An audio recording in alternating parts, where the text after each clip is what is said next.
इसलिए ये शरीर नाम और रूप वाले हैं, ये सदा परमानेंट नहीं रहते हैं और परमानेंट न किसी का रह सकता है, न रहा न रहेगा। लेकिन एक वस्तु परमानेंट है। कैसे? मटका, सुराही, सकोरा सब टूटेंगे, मिट्टी हमेशा रहेगी। हार, कंगन, नेकलेस, अंगूठी सब टूटेंगे, सोना रहेगा।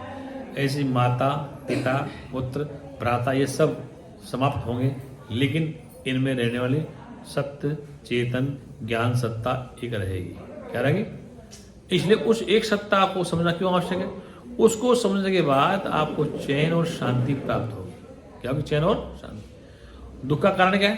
अज्ञानता। अज्ञान, ये अज्ञान है कि शरीर हमेशा रहेगा, ये अज्ञान, ये परिवार में साथ सदा रहेगा, ज्ञान है। आज तक इस संसार में कोई किसी साथ न आया है न जाएगा, ये सदा ऐसा है। लेकिन उस परम तत्व को जानने के बाद फिर सब में एक दृष्टि हो जाए। ब्रह्म दृष्टि का मतलब, ब्रह्म दृष्टि का तात्पर्य कि सब में वो एक को देखता है और एक में सबको देखता है। एक आत्मा में सबको कल्पित देखता है, एक आत्मा में सबको कल्पित देखता है और समस्त में एक आत्मा देखता है, वही यथार्थ देखता है। समस्त में एक तत्व को देखता है और समस्त एक आत्मा में कल्पित देखता है। जैसे जल में लहर और फुनबुदे, जल में फेन और लहरें और फेन बुदबुदे ये बन बनकर भासते, जल सब में एक ही है, जल सब में एक। इसलिए वो एक है। वो कौन? तुम्हारा सत स्वरूप है, तुम्हारा चेतन स्वरूप है, तुम्हारा ज्ञान स्वरूप है। उसी का स्वयंभू है। स्वयंभू अपने आप में घुमाओ, दूसरा नहीं। इसलिए द्वितीयो देव भयम भवती, दूसरे से भय होता है, अपने से भय नहीं होता। और अपना जहां देखो, जिधर देखो, वो एक ही वस्तु है। क्या है? तू ही तू है। क्या कह रहे?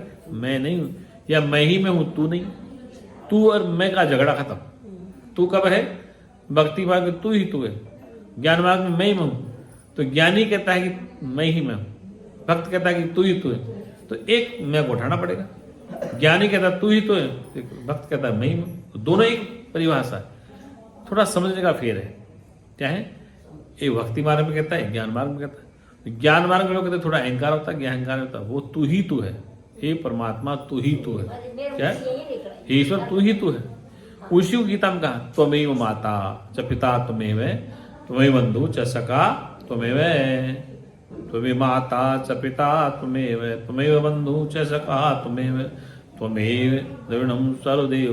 तू ही तू है, हे प्रभु तू ही सब कुछ। मतलब कि माता रूप में तू है, पिता रूप में तू है, बंधु सखा रूप में तू, द्रव्य में तू है। द्रव्य मानी रुपया पैसा। त्वमेव माता च पिता त्वमेव, त्वमेव बंधुश्च सखा त्वमेव, त्वमेव द्रविणम सर्व मम देव देव। हे मेरे देव तू ही सब कुछ है, तू ही।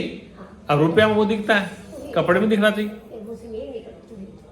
इसका मतलब तुमसे अलग कुछ भी नहीं है। क्या? तुमसे अलग कुछ भी वस्तु नहीं। ऐसा जो अंतःकरण में धार लेता है कि उससे भिन्न सत्ता को दूसरी नहीं है, तो वो जब उसकी समदृष्टि हो जाती है तो फिर वो किसी के गुण दोष कम देखता है, अभ्यास करता है कि जिसमें तू दोष देखता है वो तेरा ही स्वरूप है। क्या? जो दोष कर रहा है उसमें बैठा तू ही है, वो दोष तेरे ही है। मेरा मतलब वो दोष उसमें है, जो है वो मेरे दोष है, क्योंकि मैं व्यापक हूं और मैं व्यापक तो दोषी में भी हूं। चोर में, साहूकार में, जज में, पुलिस में, दंड में, सब में मैं ही बैठा हूं। तो सब में मैं ही बैठा हूं। इसलिए वो कहीं चोर बन जाता है, कहीं पुलिस बन जाता है, कहीं जज बन जाता है, कहीं डॉक्टर बन जाता है, कहीं मरीज बन जाता है, कहीं दवा बन जाता है। वो एक ही वस्तु है जो सब जगह विद्यमान है। उस एक को जानने के लिए ही आपको ये मनुष्य शरीर प्राप्त हुआ है। ओम शांति शांति शांति। हाथ जोड़ी वेद मंत्र बोली।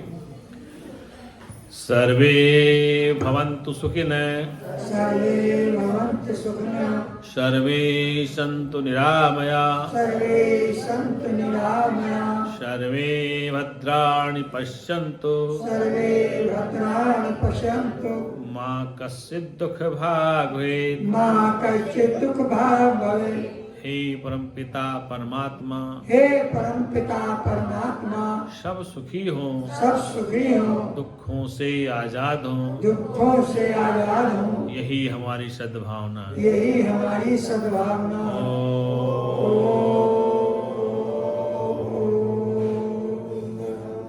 शांति शांति